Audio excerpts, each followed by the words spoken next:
जय गुरु जी संगत जी। सत्संग सुनते हैं गुरु महाराज जी का। गुरु जी के पास एक आंटी जी आया करती थी। उनको कैंसर हो गया, तो कैंसर में जो टेस्ट होते हैं उनके जो काउंट थे उनके 32 आए। अब ये बहुत परेशान कि ये तो कम होने चाहिए थे। जिस टेस्ट के लिए वो गई थी उसमें 32 काउंट्स आए। तो वो गुरुजी महाराज के पास आई और बहुत ही श्रद्धा रखती थी। वहाँ बैठी रही, सेवा करती रही वहाँ बैठ के, और अंदर ही अंदर मन में प्रार्थना कर रही थी, गुरुजी को अरदास लगा रही थी। तो गुरुजी महाराज तो जानते थे। गुरुजी ने इनको बुलाया और कहा कि 8 हो जाओ, मतलब 8 हो जाएगा। और गुरुजी ने कहा कि दोबारा से जाके वो टेस्ट कराएं। वो दोबारा से गई डॉक्टर के पास और उन्होंने अपने सारे टेस्ट जो थे वो कराए। डॉक्टर्स हैरान हो गए ये देख के कि इनकी बॉडी में कैंसर का कोई ट्रेस ही नहीं मिला, कोई निशान ही नहीं, है ही नहीं कैंसर। ये है कि महाराज जो चाहे सो कर सकते हैं। गुरुजी ने कहा है ना कि मैं भाग्य का लिखा मिटा भी सकता हूँ और मैं भाग्य का लिखा बदल भी सकता हूँ, क्योंकि गुरुजी ही तो हमारे कर्मों के आधार पे हमारा भाग्य लिखते हैं।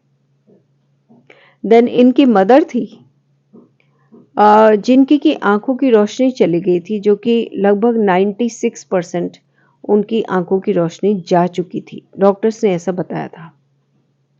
अब इनकी माताजी जाना चाहती थी गुरुजी पे, पर आंखों की रोशनी नहीं होने की वजह से उनको कंफर्टेबल फील नहीं होता था कि मैं कैसे जाऊं। यही सोचती थी, हमेशा इनसे बात करती थी। तो एक दिन इनकी माताजी सुबह उठी और बोला कि मैं ठीक हो गई, देखो मुझे दिखाई दे रहा है। तो सब हैरान हो गए। उन्होंने पूछा ये कैसे हुआ? तो उन्होंने कहा रात में गुरु महाराज जी आए थे खिड़की से और अपने दर्शन देके आशीर्वाद देके गए हैं, और उसके बाद से ही मेरी आंखों की रोशनी लौट आई है। तो हम इसे क्या कहें? जो सृष्टि का मालिक है, जो हमारे गुरु महाराज हैं, वो क्या नहीं कर सकते? हमारा विश्वास बना रहना चाहिए। हमारे गुरुजी हमारे लिए सभी कुछ कर सकते हैं, क्योंकि सृष्टि बनाने वाले ही हमारे गुरुजी हैं। जैसे कि गुरुजी ने हमेशा बताया कि मैं महाशिव हूं, मैंने ही ब्रह्मा विष्णु महेश को बनाया है। उसके बाद उन्होंने आगे सृष्टि को बनाया है। अब ये तो है जो लोग मानते थे। अब जो लोग नहीं मानते थे उनके बारे में भी है कि गुरुजी उन पर भी कृपा करते हैं।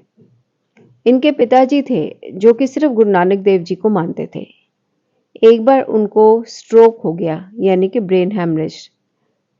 तो उनको मानते तो बिल्कुल नहीं थे गुरुजी को, लेकिन फिर भी घर वालों का विश्वास था, तो उन्होंने जल पिलाया। जब जल पिलाया तो उनको कुछ फर्क पड़ा। दोबारा से जल पिलाया गया गुरु महाराज का, तो ये बिल्कुल जैसे होश में नहीं होते हैं, सेंस में नहीं होते हैं, ऐसे थे। जब सो रहे थे स्ट्रोक में, तो एकदम से नींद में उन्होंने अचानक से गुरुजी का मंत्र जाप किया, जो पहले कभी भी नहीं करते थे। उन्होंने बोला ओम नमः शिवाय, शिव जी सदा सहाय। यहाँ पे भी हमको याद आता है कि एक बार एक अंकल आए थे। उनके मन में आता था कि मैं ओम नमः शिवाय बोल दूं सिर्फ, क्योंकि यही आदत है बचपन से। तो अभी वो आए और गुरु जी महाराज के पास आए, अभी चरणों में झुके। इनके बिना कुछ कहे गुरु जी महाराज ने कहा कि ओम नमः शिवाय, शिव जी सदा सहाय। जो मेरा बेटा है शिव, अगर उससे कोई काम जल्दी कराना चाहते हो तो ये सेकंड लाइन बोलनी है। कौन सी? ओम नमः शिवाय, शिव जी सदा सहाय। ऐसा गुरुजी महाराज ने बताया। देन इन्होंने नींद में अपने आप मंत्र जाप किया अंकल जी ने, और कहा कि नींद में ही बोले गुरुजी आग बुझ गई, आग बुझ गई, मैं बच गया, मैं बिल्कुल ठीक हो गया। ऐसा उन्होंने गुरुजी महाराज के लिए नींद में बोला, और वाकई में आंटी जी ने देखा कि ये नेक्स्ट डे बिल्कुल ठीक हो गए। सुबह शाम के समय 6 बजे स्ट्रोक हुआ है, और ये दूसरे दिन सुबह बैठ के अखबार भी पढ़ रहे थे। तो ये है हमारे गुरु महाराज की कृपा। असंभव को संभव अगर कोई कर सकता है संभव इस सृष्टि में, तो वो सिर्फ और सिर्फ हमारे गुरुजी महाराज हैं। संगत जी, हमारे कर्म, हमारे भाग्य बहुत अच्छे हैं। कर्म तो क्या कहें, भाग्य बहुत अच्छे हैं। महाराज ने हम पे कृपा की है जो अपनी संगत बनाया है। जैसे कि उन्होंने एक आंटी जी को कहा था, तुम्हें क्या लगता है कि तुम मेरे दर पे आए हो? तुम नहीं आए हो, मैंने तुम्हें चुना है। धन्यवाद करते हैं गुरुजी महाराज का, दंडवत प्रणाम करते हैं गुरुजी महाराज को। थैंक्स करते हैं कि जाने किन जन्मों से, कितने जन्मों से गुरुजी हमारे साथ हैं। चाहे हमें एहसास कभी भी हो, लेकिन गुरुजी महाराज शुरू से ही हमारे साथ हैं। गुरुजी महाराज का बहुत सारा शुक्राना करते हुए संगत जी सब मिलके कहते हैं, जय गुरुजी, शुक्राना गुरुजी महाराज का।